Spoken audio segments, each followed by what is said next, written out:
Patrick just asked if I was ready really quick there. So yes, I am ready. Thank you. I'm totally, of course I'm ready. When am I not ready? Ready all the time. Never not ready. Deja vu all over again for those of you that watch these videos. You'll notice that last week we did an offer of a terrific 2016 Brunello at a sensational price.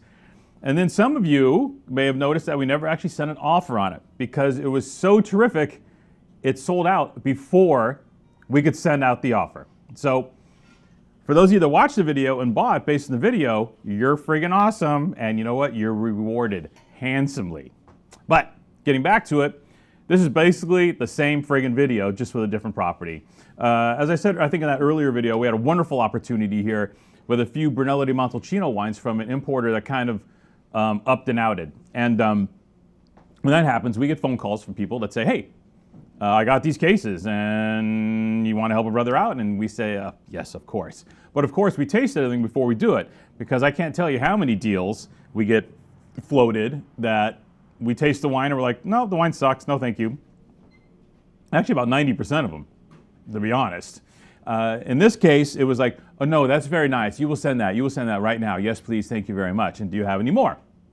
Well, here's the deal. They don't have any more. So we got the last 300 bottles of the Querce Bettina Brunello di Montalcino 2016.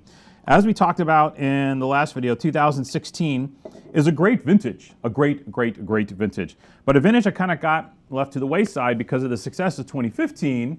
And there were some great vintages right before. You had 2010, 12 was quite good, 13 was outstanding. So in the end, 16 should have gotten twice the run it got, but for a number of reasons, it didn't. Which leads us to this. Apparently these guys couldn't sell the wine in time. Today, we will, quickly. Hopefully we get to send this offer out, actually. Querce Bettina is another teeny tiny estate like Villa La Prata, all right? Teeny tiny. 2.4 hectares planted. 7 acres? Which is nothing.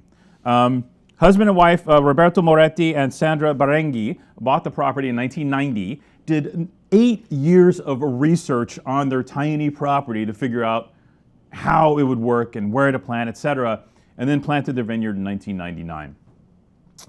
They work organically. That's teeny, man. 2.4 hectares. Like, when you think of, that's nothing. Wow, that's dawned on me. It's like, they make none of this. Actually, I do have the production levels over here. I think they make about 300 cases of Brunello. 300? Or 3,000 bottles? 3,000? Yeah. 35? Yeah, about 300 cases of this wine. Fucking nothing, dude. Getting back to the wine. Ooh, getting back to the wine.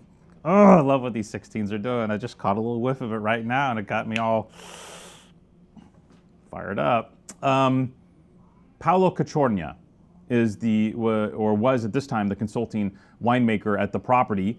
Paolo is one of the greatest winemakers in Tuscany. He's also the consultant for Montalcino luminaries Altesino and La Serena. If you follow those properties, they get some pretty major, hunkering, nasty, scary scores every year. 2 of the icon properties in Montalcino, Paolo makes those wines. And he has a real gift with regards to conveying the vineyard. He's not exerting his influence on the wine like some consulting enologists do. In this case, he is merely letting the vineyard express itself through the wine. The wine's all aged in 20 hectoliters Slavonian oak, big barrels, classic aging, bottled, unfined, unfiltered, pure as a driven snow, clean. But again, this is another Montalcino producer, teeny tiny one that hooked up with a small importer and got 0 run. So nobody really knows who they are. The wines weren't really submitted to a lot of press. James Suckling gave this one a really great 93-point score. But other than that, nobody knows who the hell they are. Like, they're not on the radar, which works perfectly for us.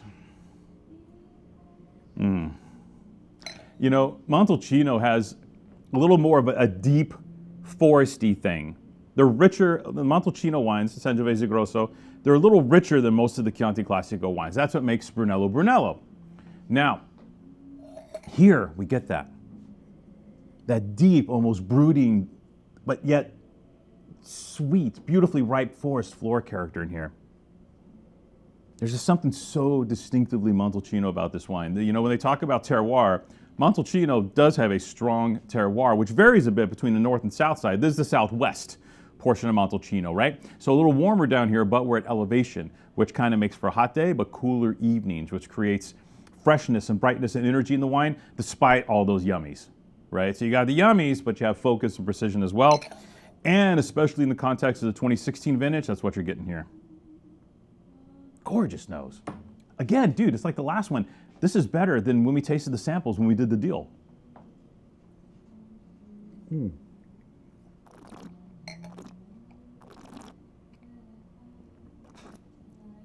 Mouth-filling, spicy, wonderful spice component in this wine. The wine's super supple with a little light, almost peppery snap to it, which I love because it wakes you up. This wine can almost lull you into like silky complacency, and then that little peppery snap goes, "Pardon, hey buddy," and you're like, "Yes sir," and you respond immediately to it on the palate. Boy, this is beautiful, beautiful stuff. Yeah.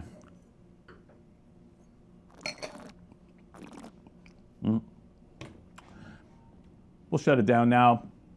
I'm not going to talk too much more because we will sell out of this. Around $80 retail. For you, $29.98. $80 single vineyard, tiny production, artisan Brunello from a great vintage, made by one of the greatest winemakers in Tuscany for $29.98. That's yeah. God, I hope we get to send this off for tomorrow morning. I don't know. Could get fingers crossed on this one. There's some left tomorrow morning. We send it out. So, what a wine! What a wine! What an opportunity! Boy, lucky me, lucky you.